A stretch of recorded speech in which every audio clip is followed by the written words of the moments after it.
من فطر روزه را 2 روز پیش دادم. آیا جایز است یا از سری نو دهم؟ نه، 2 روز پیش داده باشد اجازت است، برای آنکه واقعا این مذهب امام احمد است.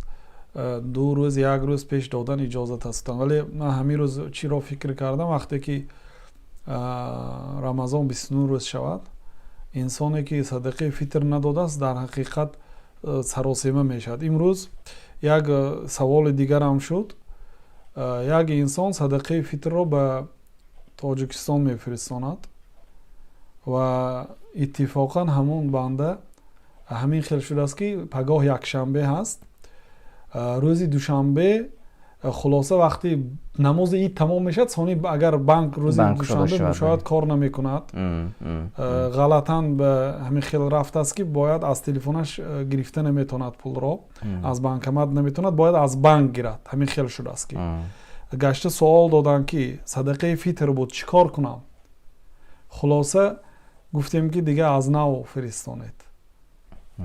برای چی؟ برای آنکه نمیتواند استفاده برد تا عید را، مگر هم روزی سه شنبه میگرفته است، حالا که عید میگذرد.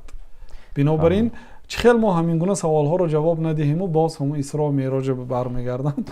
یعنی که آن نفرانی که امروز مثلا روز جمعه است مبلغ را به واسطه خب اینترنت روان کردند، به واسطه بانک رسیده میرود و دیر میرود، در عید روز دوشنبه تا عید گرفته نمیتونند، آنها باید که دوباره از جای دیگر پول دهند. از دیگر جا دهند.